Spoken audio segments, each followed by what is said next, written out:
Hello everyone, welcome back to my channel. In this video, we are going to talking about the Meniere's disease. So, it is the disorder of the inner ear where the endolymphatic system is distended with the endolymph, also known as the endolymphatic hydrops, previously called as auricular glaucoma. Now, the etiopathogenesis. Normally, the stria vascularis secrete the endolymph, which is rich in the sodium and water, which move from the cochlea and absorbed in the endolymphatic sac. If there is increase in secretion or decrease in absorption, there will be two conditions: dilatation of the cochlea, hearing loss, first apex, then base dilate, and later the utricles and the sacules are dilated. And there may be membranous labyrinth dilates which cause the vertigo. If there is increased pressure of the endolymph in the scala media, the resonance membrane bulges and rupture, which cause the mixing of the perilymph and the endolymph fluid, cause vertigo, which is may not or may associated with the other vagal inhibition, abdominal cramps, diarrhea, cold sweat, bradycardia, which last 20 minutes to 24 hours. After some time, the resonance membrane heals and the vertigo resolve due to regain pressure balance.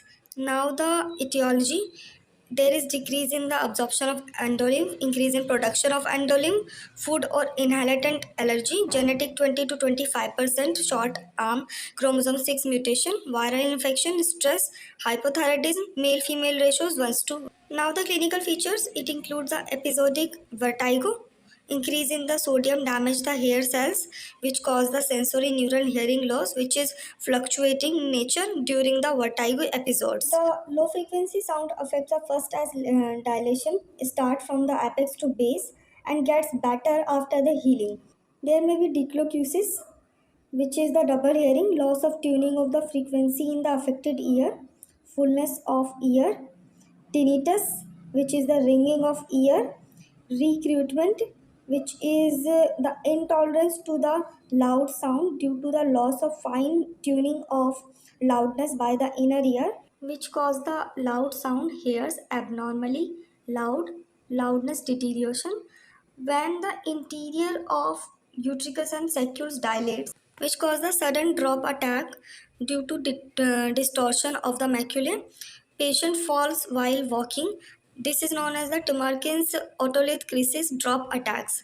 When the exterior of the utricles and the sacules dilate, the footplate comes close to the utricles and sacules, move more in the loud sound to loss phenomenon.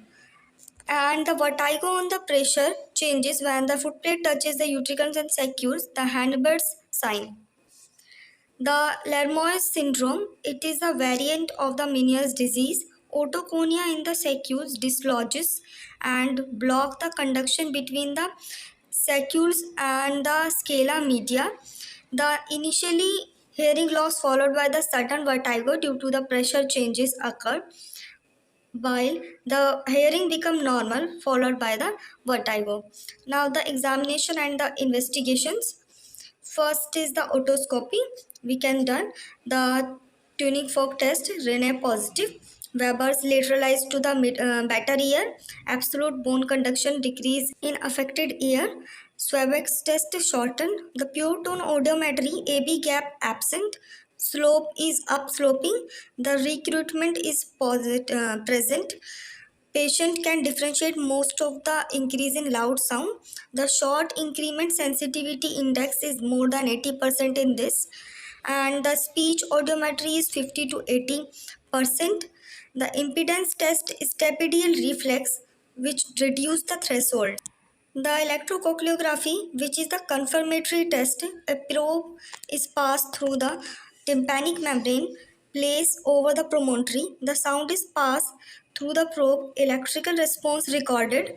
The summation potential increase because of the more sodium around the hair cells. The action potential remains same. So SP by AP is increased more than 30%. If more than 45%, the Meniere's disease. The calorie test is reduced response in the affected ear in the 75% cases. The glycerol test.